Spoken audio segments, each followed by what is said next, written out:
있어. 한 장밖에 안 되죠. 1절부터 13절까지 말씀입니다.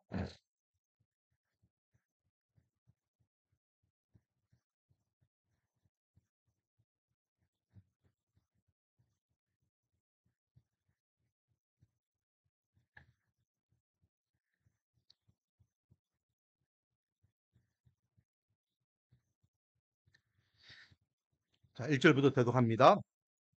장로인 나는 택하심을 받은 부녀와 그의 자녀들에게 편지하노니 내가 참으로 사랑하는 자요 나뿐 아니라 진리를 아는 모든 자도 그리하는 것은 우리 안에 그하여 영원히 우리와 함께할 진리로 말미암음 이루었다. 은혜와 긍휼과 평강에 하나님 아버지와 아버지의 아들 예수 그리스도께로부터 진리와 사랑 가운데서 우리와 함께 있으리라. 너희 자녀들 중에 우리가 아버지께 받은 계명대로 진리를 행하는 자를 내가 보니 심히 기쁘도다. 부녀여, 내가 이제 내게 구하노니 서로 사랑하자. 이는 새 계명같이 내게 쓰는 것이 아니요 처음부터 우리가 가진 것이라. 또 사랑은 이것이니 우리가 그 계명을 따라 행하는 것이요 계명은 이것이니 너희가 처음부터 들은 바와 같이 그 가운데서 행하라 하심이라. 미혹하는 자가 세상에 많이 나왔으나 이는 예수 그리스도께서 육체로 오심을 부인하는 자라. 이는 자가 미혹하는 자요 즉 그리스도시니 너희는 스스로 삼가 우리가 일한 것을 잃지 말고 오직 온전한 상을 받으라. 지나쳐 그리스도의 교훈 안에 거하지 아니하는 자는 다 하나님을 모시지 못하되 교훈 안에 거하는 그 사람은 아버지와 아들을 모시느니라. 누구든지 이 교훈을 가지지 않고 너희에게 나아가거든 그를 집에 들이지도 말고 인사도 하지 말라. 그에게 인사하는 자는 그 악한 일에 참여하는 자임이라. 내가 너희에게 쓸 것이 많으나 종이와 목으로 쓰기를 원하지 아니하고 오히려 너희에게 가서 대면하여 말하려 하니 이는 너희 기쁨을 충만하게 하려 함이라. 택하심을 받은 내 자매의 자녀들이 내게 문안하느니라. 아멘. 할렐루야. 오늘도 하나님께 나와 찬양 분배와 예배로 영광 돌리고 주신 말씀을 붙잡고 기도의 자리로 나가는 저 여러분에게 하나님의 한량없는 은혜와 축복이 가득하기를 주님의 이름으로 축원드립니다. 자, 오늘은요 요한 2서이죠. 요한 1서, 2서, 3서는 요한이 기록한 서신서입니다.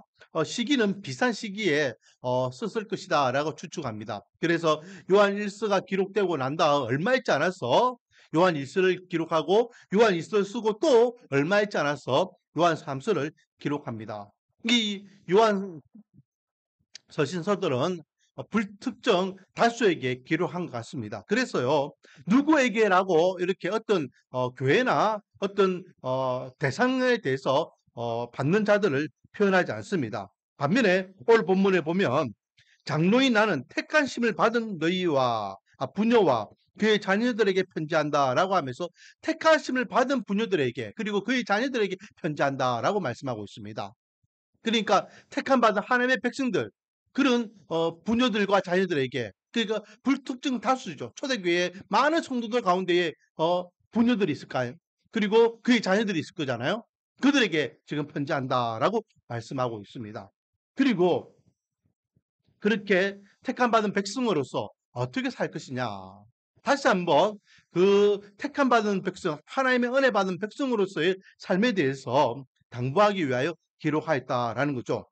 오늘 이 본문을 묵상하면서 오늘 본문 제목을 제가 이렇게 잡아봤습니다. 택하심을 받은 자라는 제목을 잡았죠.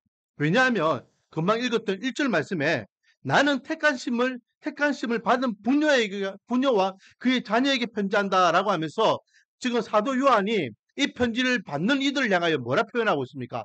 택하심을 받은 자들이라라고 표현하고 있어요. 그리고 또 마지막 13절에 문안 인사를 사도 요한만 하는 것이 아니라 그와 함께하는 자들이 더불어 문안 인사를 하고 있는데 그들을 향하여서도 뭐라 표현하고 있습니까? 택관심을 받은 내 자매의 자녀들이 내게 문안한다라고 하면서 이 편지를 받아 읽고 있는 이들에게도 너희들은 하나님 앞에 택함받은 자들이다라고 칭하고 있고 지금 요한이 기록하고 있을 때에 같이 옆에서 요한과 함께하고 있는 무리들이 같이 문화인사를 곁들이고 있는데 그 요한과 함께하고 있는 자들도 뭐라고 표현하고 있다? 택하심을 받은 자라고 표현하고 있다. 자, 여기에서 택함 받은 백성들은 저와 여러분을 이야기하고 있고 구원받은 하나님의 백성임을 믿으시기 바랍니다. 택함 받았다는 것이요 얼마나 큰 은혜인지 모릅니다. 택함 받은 우리가 뭘 이렇게 할 때에 누구누구 아무개 이렇게 이름을 호칭을 불러서 내가 지목되면은요 그 얼마나 뿌듯하고 감개무량합니까? 누군가가 날 선택했다. 그보다 더 큰 선택은 없을 겁니다. 그런데 한 사람에게도 우리가 인정받고 선택받는 것도 기쁘고 감동이 넘치는데 하나님께로부터 우리가 택함을 받았다. 저 여러분은요 구원받았다라는 것이 피부로 와닿지 않아요. 당연히 내가 지금 구원받아서 당연히 하나님의 백성으로서 하나님의 자녀로서 내가 살아가고 있지라고 생각하지만 여러분 이 땅에 지금 존재하는 인구가 80억이 넘어요. 80억이.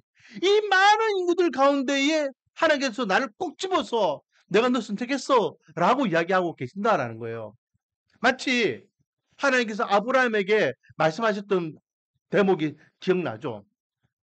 하늘의 별같이 땅의 모래알같이 하늘의 별이 얼마나 뭐 요즘은 하늘 별 하면은 하나 찾기도 힘들어가지고 하늘의 별이 아이고야 셀 수도 있겠다 야.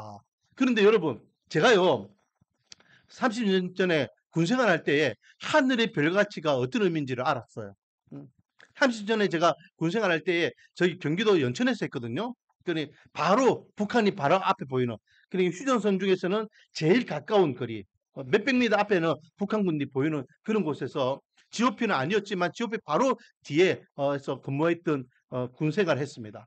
그러니까 완전 하늘이 청정 하늘이에요. 얼마나 깨끗한지 오염되지 않았고 그때의 하늘 보니까요. 한밤중에 보초를 쓰면서 하늘 보니까 하늘에 별들이 얼마나 많은지. 야, 지금 저 말씀이 하늘의 별같이 무수하게라는 말씀이구나라는 것을 알겠더라고요. 하늘의 별이 얼마나 많은지요. 별자리가 구별이 안 돼요. 저것이 오리온병인지 저것이 북두칠성인지 별자리 구별 안 될 만큼 그 딱 크게 별들이 박혀 있는 거예요. 모래알 같이 한번 생각해요. 모래알. 우리의 뭐 송정 해수욕장이나 또 송도 해수욕장이나 해운대 해수욕장 가보면 그 모래알들 봐. 모래알들 보세요. 얼마나 많습니까? 80억이라니요. 80억. 그 80억 중에 하나님께서 꼭 집어서 내가 널 택했어라고 말씀하고 있는 거예요. 이 보통 일이 아니에요. 어떤 한 사람에게도 인정받고 어떤 유력한 자에게도 내가 선택받으면은 그게 가뭄의 영광이라고 표현하는데 살아계신 하나님 앞에 선택받았어. 내가 구원받았다. 지금 현존하는 80억 인구 가운데서도 내가 은혜인데 아담부터 지금까지 인구를 한번 다 생각해 보세요. 어마무시하게 엄청난 많은 인구들이에요. 이 세상에 살았을 거 아닙니까? 그 많은 인구들 가운데 하나님께서 2024년 1월 24일을 살아가고 있는 오늘날 저 여러분을 탁 꼬집어서 너는 택한 내 백성이야. 난 너희 하나님이야. 이보다 더 큰 은혜가 없음을 믿으시기 바랍니다. 자, 사도 요한은요. 이 사실을 지금 다시 한번 강조하고 있는 겁니다. 이 편지를 받아보는 너희들도 하나님께 택함받은 백성이고 이 편지를 나와 함께 문안하고 있는 이 형제들도 하나님께 택함받은 백성이야. 우리는 하나님께 택함받은 백성이야. 우리의 정체성이 뭔지 알고 신앙생활 하자. 이 말이죠. 그러면서 1절부터 3절까지는 문안 인사를 하고 있습니다. 사도 요한도 마찬가지이고 사도 바울도 마찬가지이고 문안 인사를 이렇게 모든 서신서에서 초반부에 하게 되는데 대부분이 내용이 비슷합니다. 특별히 오늘 3절 말씀 보면 은혜와 긍휼과 평강이 하나님 아버지와 아버지 아들 예수 그리스도께로부터 진리와 사랑 가운데서 우리와 함께 있으리라 라고 이렇게 문안 인사를 하고 있죠. 하나님과 예수 그리스도의 은혜와 평강이 너에게 있을지어다. 은혜와 평강. 여러분, 은혜와 평강에 대해서 한번 이 시간 생각해 보기를 원합니다. 선택받은 백성들은요, 기본적으로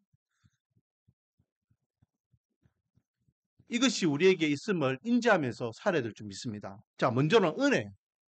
제가 조금 전에 길게 설명했던 것이 바로 한마디로 이야기하면 은혜죠. 선택받았다라는 게 은혜입니다. 은혜.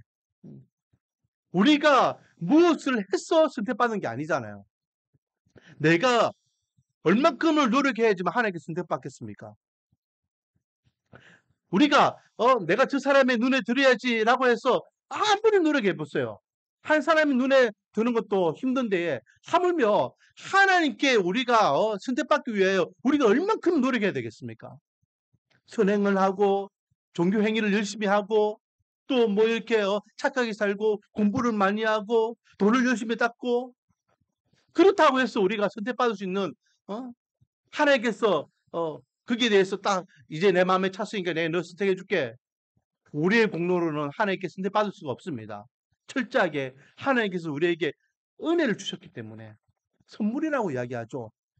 그냥 하나님께서 우리를 택하셔서 너는 내 사랑하는 아들이야. 오늘날 내가 너를 택하였어. 라고 칭하심으로 저와 여러분은 하나님께 선택받은 자가 되었음을 기억하시 바랍니다. 그리고 두 번째, 그렇게 선택받는 데에 조건이 있어요. 우리가 하나님의 은혜 받는 데에 조건이 있어요. 하나님께서 그냥 모래알 그 가운데에 모래알 그 베스상에서 모래알 하나 딱 뽑아가지고 내가 선택했다. 아무 조건도 없이 그냥 무작위로 이게 뽑아가지고 우리가 선택받은 거 아닙니다. 어떤 조건이 있느냐 따라하겠습니다. 무한한 사랑이다. 우리가 하나님 앞에 선택받은 유일한 조건은 하나님께서 우리를 향한 무한한 사랑. 칼빈은요 이것을 이렇게 표현했죠. 불가항력적 사랑이라 했습니다. 무조건적인 사랑. 우리가 그 하나님의 사랑에 뭐라고 표현할 수 없을 만큼 그냥 하나님께서 저쪽으로 너도 사랑해. 사랑하기 때문에 내가 너에게 아낌없이 모든 걸 다 줄 수 있어. 그 무한한 사랑. 불가항력적인 사랑이 뭡니까? 저 여러분을 하나님의 자녀로 선택하기 위해서 긍휼이라는 단어가 사랑이라는 단어라고 이야기했잖아요. 우리의 심령 깊숙이 불쌍히 여기는 사랑, 불쌍히 여기는 마음. 우리를 그냥 내버려 두면은 우리가 어떤 인생이 됩니까? 우리를 그냥 이렇게 내버려 두면은 우리는 죽을 수밖에 없는 인생이에요. 정령 죽으리라는 말씀이 우리에게 처해져 있는 인생입니다. 그것을 하나님께 보시고 너무 불쌍한 거예요. 이 인간들을 내가 살려야 되겠구나. 이 하명을 내가 살려야 되겠구나. 그리고 살리고자 하는 그 뜨거운 불쌍히 여기는 그 깊은 사랑이 있었기 때문에 하나님께 그 사랑이 근거로 해서 이 하명이라는 인간을 살려주셨고 너는 이제 내 백성이야. 내가 오늘날 너를 선택했어. 라고 말씀하시는 겁니다. 내가 하나님께 사랑받아 내가 하나님께 선택받은 자야 라고 이야기할 때에 네가 하나님께 선택받은 자의 증거가 뭐야? 네가 하나님의 자녀가 된 증거가 뭐야? 네가 구원받았다는 증거가 뭐야? 라고 이야기하면 우리는 뭐라 이야기하겠어요? 우리가 거기에 대한 확고한 증거를 제시할 수 있어야 되는데 그것은 바로 하나님의 사랑의 증표인 십자가가 되어야 될 줄 믿습니다. 하나님이 내 선택한 거 십자가야. 하나님이 날 사랑하시는 거 십자가야. 내가 하나님의 자녀가 된 거, 내가 구원받은 거 십자가야. 저 십자가가 증거야.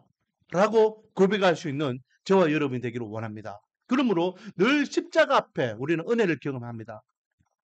낙담하고 좌절할 일이 생깁니까? 걱정 근심하는 일이 생깁니까? 그래서 우리 인생을 살아갈 때에 더 이상 행복하지 않다. 나는 불행하다. 라고 생각하십니까? 그때 무엇을 바라봐라? 십자가를 바라보시기 바랍니다. 십자가를 바라보면은 저 십자가가 누구를 위한 십자가다? 나를 위한 십자가다. 나를 사랑하시는 하나님의 사랑의 증표이다. 죽을 인간을 살려주신 하나님의 증표이다. 주님께서 나를 얼마나 사랑하시는지 다시 한번 기억할 수 있는 기회가 될 줄 믿습니다. 그러므로 진짜 믿음에 있는 사람은요, 흔들릴 수가 없어요. 왜? 흔들리려고 하면은 뭘 바라보면 된다? 십자가 바라보면 되니까. 진짜 믿음의 사람은요, 십자가 위에 은혜를 경험하게 되어 있습니다. 그리고 그 십자가를 통하여 하나님께서 날 사랑하셨다는 것을 깨닫게 되면은 우리는 더 이상 우리 주위의 형편과 환경 때문에 좌절하고 낙심할 필요가 없습니다. 무엇만 있을 뿐입니까? 따라하겠습니다. 평강만 있을 뿐이다. 평강만 있을 뿐이다. 자, 그래서 계속해서 이야기하잖아요. 평강. 이 평강은요, 누구로부터 오는 평강입니까? 바로 하나님께로부터 오는 참 평강을 이야기합니다. 내가 만족하기 때문에 이제 행복하다, 편안하다, 샬롬, 그거 아니죠. 그거는요, 잠깐이에요, 잠깐. 속된 말로 그런 말 있잖아요. 내가 원하는 핸드폰을 사면은, 핸드폰이나 남자들은, 이게, 자동차나 여자들 같은 경우에는 좋은 명품 백이나 이런 거 사면은요, 그때 얼마나 행복합니까? 행복해, 만족해. 나는 지금 죽어도 한이 없어. 그런데 그게 며칠 간다고요? 길면 일주일이 길면. 남자들은 뭐 차 좋아하는데 차를 사요. 차 사가지고 막 좋아하고 닦고 마는데 그 차 산 게 몇 년 갑니까? 몇 년이 뭡니까? 몇 달도 안 가죠. 요즘 뭐 이렇게 집, 내 평생의 소원이 우리 집 장만인데 그래 집을 사가지고 야 우리 집 너무 좋다 이렇게 하는데 그 집을 샀을 때 계약했을 때의 감동은 엄청났는데 예, 그것이 계속 갑니까? 진산이 집 새로 구입했는데 얼마큼 갑니까? 그 기쁨이 한 달. 얼마 가지 않아요. 우리가 만족하고 참 평안과 기쁨을 누리는 것은 잠시 그것이 없어지거나 사라지거나 또 그것이 시간이 지나면요 그것이 불만족으로 불평으로 바뀌게 되는 것을 보게 됩니다. 우리에게 참 평안과 평강을 주는 것은 나에게 참 행복을 주는 것은 십자가의 은혜밖에 없음을 믿으시기 바랍니다. 그래서 우리는요 내가 살아가고 있는 삶의 현장 때문에 어떤 형편과 조건 때문에 행복하다 기쁘다 덜 행복하다 안 기쁘다 이런 것이 아니라 예수님의 십자가의 은혜 날 살려주신 십자가의 은혜 승태받았다는 그 하나님의 그 크신 사랑의 은혜만을 생각할 때에 저와 여러분은 늘 행복하고 또 행복하고 또 행복하고 또 행복한 삶을 살아야 될 줄 믿습니다. 이것이 선택받은 자가 누려야 되는 진짜 믿음의 모습이고 그렇기 때문에 지금 사도 요한은 이것을 가지고 이 단어들을 사용해 가지고 지금 초대교회 성도들에게 인사를 하고 있는 겁니다. 너희에게 아버지와 예수 그리스도를 통하여 은혜와 긍휼과 평강이 있기를 원한다. 계속해서 너희들이 이런 평강과 이 은혜와 하나님의 사랑하심을 계속해서 누리기를 원한다라고 선언하고 있는 것입니다. 원하기는 우리 말씀 거는 모든 성도들은 아버지 하나님과 예수 그리스도의 은혜를 통하여서 은혜와 긍휼과 평강이 항상 함께하기를 주님의 이름으로 축원드립니다. 자, 이렇게 선택받은 하나님의 백성들이 주님께 주시는 은혜를 누리며 살아가는 데에 그렇게 살아가게 될 때에 선택받은 자들의 삶이 어떤 모습으로 살아가야 되느냐 오늘 크게 두 가지를 이야기하고 있습니다. 첫 번째는요. 선택받은 하나님의 백성으로서 따라하겠습니다. 계명대로 행하자. 자, 4절부터 보면요. 너희 자녀들 중에 우리가 아버지께 받은 계명대로 진리를 행하는 자를 내가 보니 심히 기쁘도다. 사도 바울이요. 사도 요한이 지금 이 편지를 받는 무리들 중에서 계명대로 진리를 행하는 자들에 대한 이야기를 들어요. 그런 사람들을 봐요. 그래서 내가 너무 기쁘다. 내가 너무 만족한다. 라고 말합니다. 그러면서 그 계명대로 살아갈 것을 종용하는데 자 5절부터 부녀여 부녀라는 것은 이 편지를 받아보는 대상자들을 이야기하고 있고 오늘날 저와 여러분을 이야기하고 있습니다. 내가 이제 내게 구하노니 이제 본격적으로 하고 싶은 말을 하겠다 이 말이죠. 뭐 해라? 시작. 서로 사랑하자. 서로 사랑하자. 왜요? 이는 새 계명같이 내게 쓰는 것이 아니요 처음부터 우리가 가진 것이라 라고 하면서 이거는 내가 다시 너희들에게 명령한 건 아니다. 서로 사랑하라고 내가 뚱뚱하게 이렇게 이야기하는 거 아니다. 처음부터 주님께서 우리에게 말씀하신 것이다. 라고 일깨워주고 있는 겁니다. 그러면서 6절 또 사랑은 이것이니 우리가 그 계명을 따라 행하는 것이요 계명은 이것이니 너희가 처음부터 들은 바와 같이 그 가운데 행하라 하십니다. 라고 하면서 사랑은 계명을 행하는 것이고 계명은 처음부터 들은 것을 행하는 것이다. 라고 이야기하고 있죠. 그러므로 서로 사랑하라. 이것이 계명을 지키는 것이고 이것이 선택받은 자가 행해야 되는 모습이다. 라고 이야기하는데 자, 그러면 처음부터 들은 것이 뭘까요? 처음부터 들은 것이 계명이고 이 계명을 지키는 것이 행하는 것이 사랑이래요.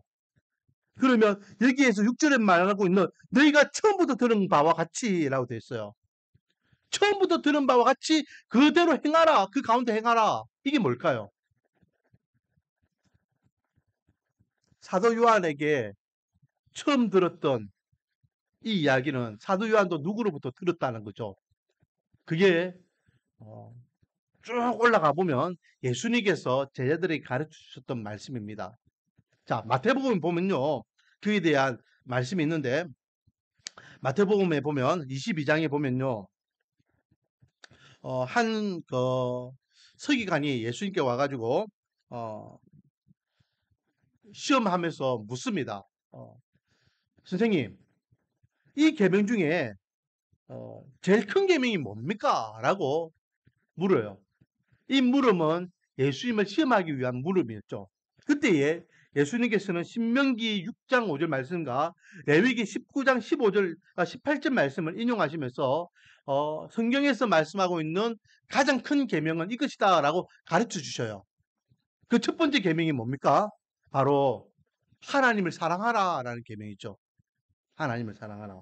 자, 마태복음 22장 37절입니다. 예수께서 이르시되 내 마음을 다하고 목숨을 다하고 뜻을 다하여 주 너의 하나님을 사랑하라 하셨으니 이것이 크고 첫째 되는 계명이요. 신명기 6장 5절 말씀이에요.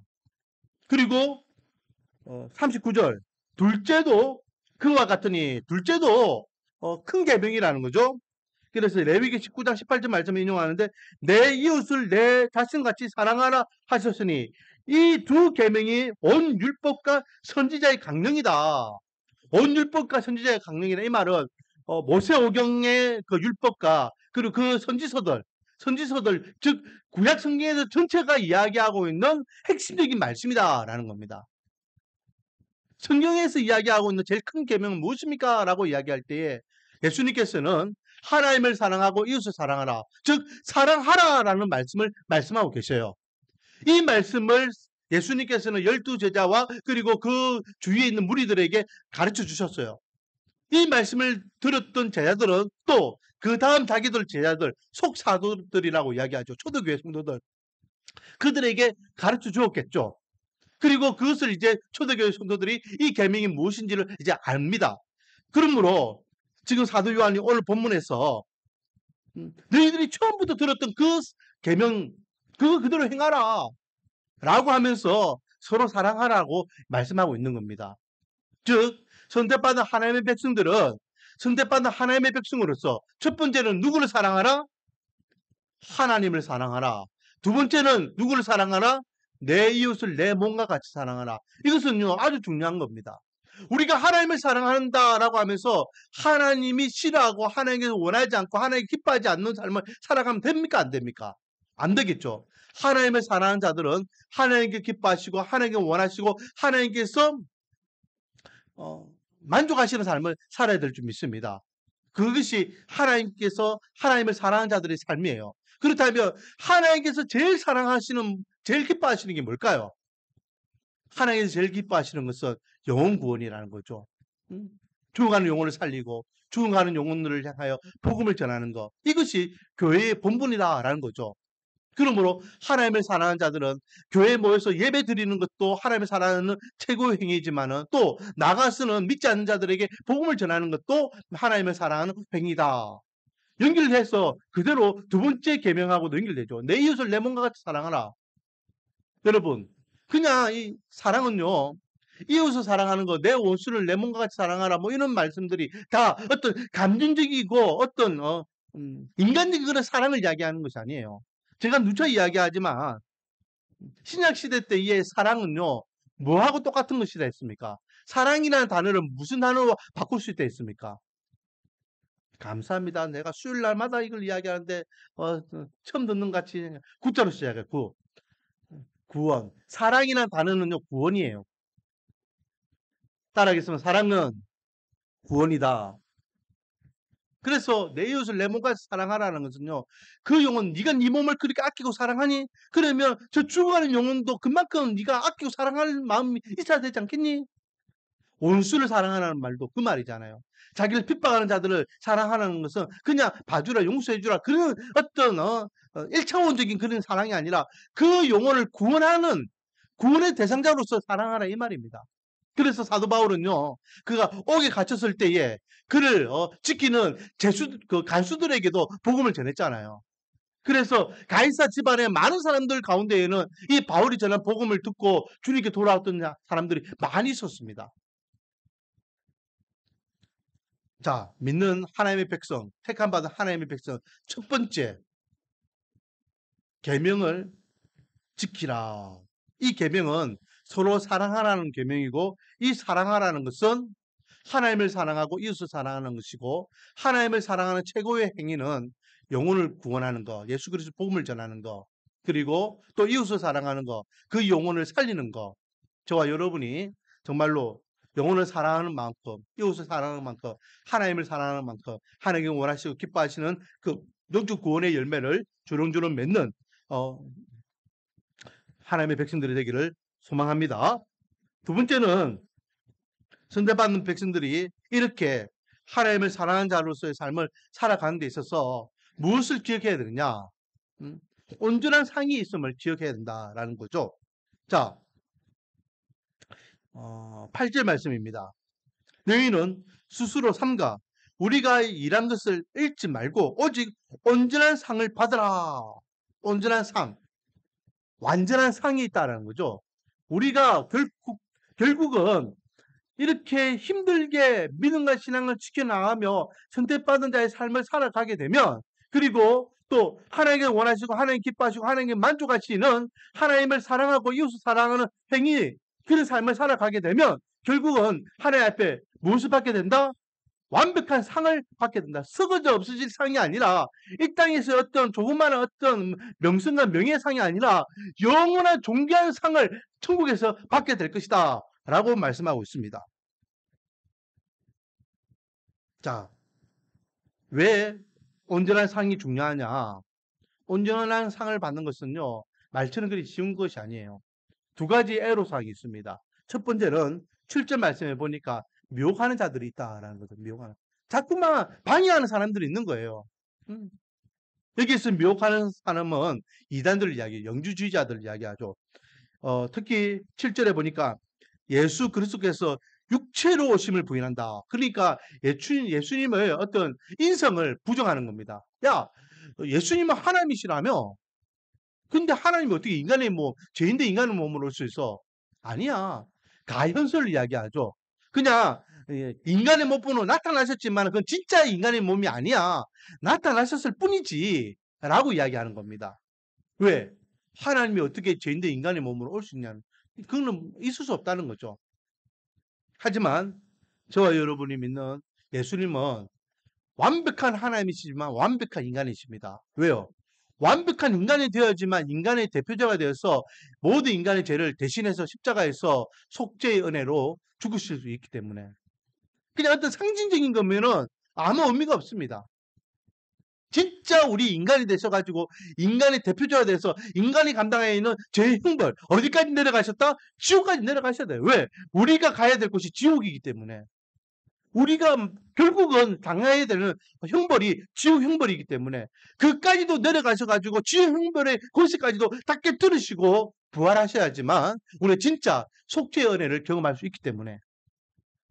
그런데 그냥 가짜로 형식적으로만 우리를 위해서 죽으셨어. 우리를 위해서 그냥 사망권세 이기시고 이렇게 부활하신 거야. 진짜가 아니야. 그거는 육체가 아니야. 가짜. 진짜 복음을 왜곡하는 것이죠. 그래서 그렇게 혼란스럽게 하고 묘하는 자들이 있다. 그들을 향하여 적 그리스도라고 하고 이들을 우리는 이단이라고 표현하고 있죠. 오직 예수 그리스도는 참 하나님이시고 참 인간이십니다. 왜요? 저와 여러분의 죄를 구원하기 위한 유일한 분이시기 때문에 그렇죠. 지금 얼마나 많은 이단들이 우리를 미혹하는지 모릅니다. 또 이단뿐만 아니라 제가 요즘 계속 강조하고 있지만 문화, 정서들이 진짜 믿는 사람들을 현혹하고 있습니다. 특히요, 이 사회가 점점 좋아지기, 얼마나 살기 좋아집니까? 제가 이번 주에 칼럼에도 적었지만요, 제가 어릴 적에는 제가 공부를 못했기 때문에 늘 고민거리가 있었습니다. 그게 뭐냐면, 영어가 없는 세상을 살고 싶다. 뭐, 학생들은 다 그 고민하죠. 그래서, 한 번씩은 내가 이렇게 한국말로 하면 상대방이 진짜, 영어로 알아들었으면 좋겠다. 그렇게 상상됐는데, 이제는 뭐, 삼성에서 그런 핸드폰을 만들어냈잖아요. 그냥 내가 한국말로 하면은 옆에 듣는 사람은 자기 나라 13개국 정도는 자기 나라 말로 다 알아듣는 것으로 그렇게 그런 것들이 만들어졌습니다. 그게 이제 첫 발걸음이라면 앞으로는 그런 것들이 무궁무진하게 발전할 거 아니에요. 내년 되면은 더 놀라운 일들이 일어날 것 같아요. 진짜 이렇게 자동차가 막 하늘을 막 날아다니고 뭐 이제는 뭐 신혼여행을 뭐 제주도 해외여행 뭐 이런 거 이야기하고 안 하고 우리 우주 여행을 한번 갔다 옵시다. 뭐 이런 시대가 진짜 올 것 같아요. 제가 어릴 적에 공상과학 만화를 보면은 거기 보면은 서기 2040년 뭐 이렇게 돼 있었거든요. 그때는 야, 2040년이 오면은 진짜 저런 세상이 될까? 그래 했는데 지금 이제 불과 몇 년만 있으면 2040년이에요. 올해 24년이니까 16년만 있으면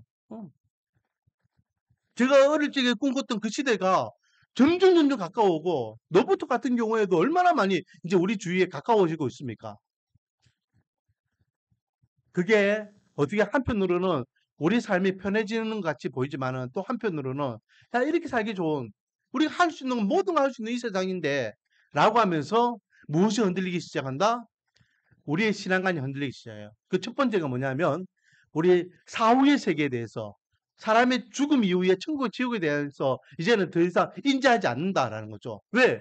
지금 우리가 살아가고 있는 것이 너무 살기 좋은데 죽음 이후의 세계가 뭐가 그렇게 중요해? 지금이 우리가 살아가는 것이 다지. 그리고 또 한 가지. 요즘 여러분 TV를 보면요. 어, 그 그런 것들을 많이 보여줘요. 전생에 대한 이야기도 많이 보여줘요. 전생. 드라마들이요. 요즘은 뭐 새로 하는 드라마들 중에 한 3개 중에 1개는 꼭 전생에 대한 이야기를 하는 것 같아요. 소재를. 그래서 사람이 죽으면은 다시 환생하고 또 전생에 내가 어떤 사람이었는지 막 그런 것들. 이거는 반기독교적인 정서이죠. 사람은 죽으면 그것이 끝입니다. 다시 뭐 전생이 있고 후생이 있고 그런 거 없어요. 사람은 죽으면 죽음 이후에 하나님의 심판을 받게 되고 심판 이후에는 천국 지옥으로 가는 것밖에 없습니다. 나중에 내가 다시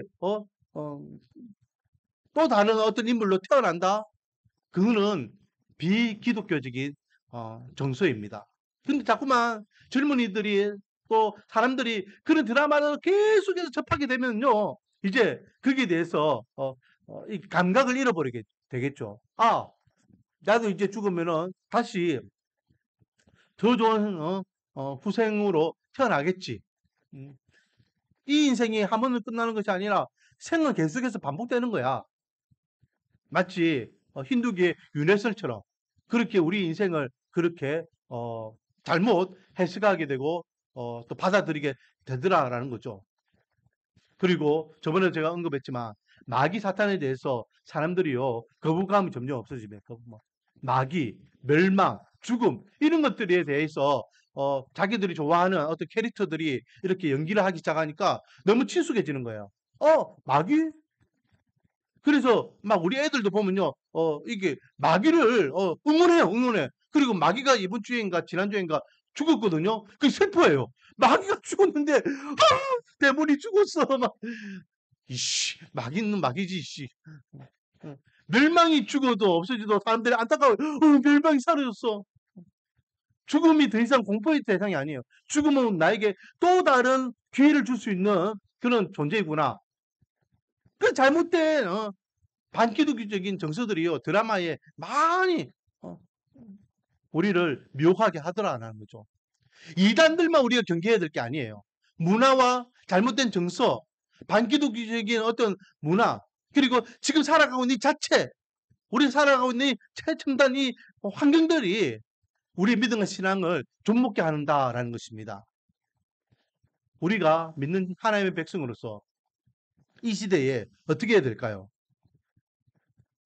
정말로 바른 가치관을 가지고 바른 신앙을 가지고 흔들리지 않아야 됩니다. 그래서 보세요. 9절 말씀. 지나쳐 그리스도의 교훈 안에 거하지 아니하는 자는 다 하나님을 모시지 못하되 교훈 안에 거하는 그 사람은 아버지와 아들을 모시느니라 라고 하면서 지나쳐 간다는 거예요. 그냥 지나쳐 가지고 그냥 하나님 아버지와 예수 그리스도의 그 교훈 말씀을 지나쳐서 그 예수 그리스도를 내 마음에 모시지 못하고 엉뚱한 짓을 하게 되면은 이런 자들은 어떻게 된다? 하나님 앞에 온전한 상을 받지 못하게 된다라는 것이죠. 우리가 분명히 기억해야 됩니다. 이 세상이 끝나면은 저와 여러분은 하나님 앞에 서게 될 것이고 하나님 앞에 서게 된 저와 여러분은 거기에 상하는 상과 벌을 받게 될 것이다 라는 거죠. 원하기는 저와 여러분이 힘이 들어도 끝까지 선택받은 자로서 미혹당하지 않고 믿음과 신앙을 잘 붙잡아서 하나님 앞에 섰을 때에 잘할 때 인정받고 칭찬받는 온전한 상을 받는 하나님의 백성들이 되기를 주님의 이름으로 축원드립니다. 오늘은 한 장을 이렇게 한꺼번에 다 하려고 해서 시간이 좀 많이 걸렸지만은 이렇게 전체적인 내용을 핵심적인 부분만 말씀을 나누었습니다. 오늘 본문을 통해서요, 우리가 같이 이 시간 기도하기를 원합니다. 하나님, 이 세대에 우리가 미혹당하지 않고 선택받은 하나님의 백성으로서 믿음과 신앙을 견고하게 세워나갈 수 있도록 은혜를 달랐고 우리 자신을 위해서 기도하겠습니다.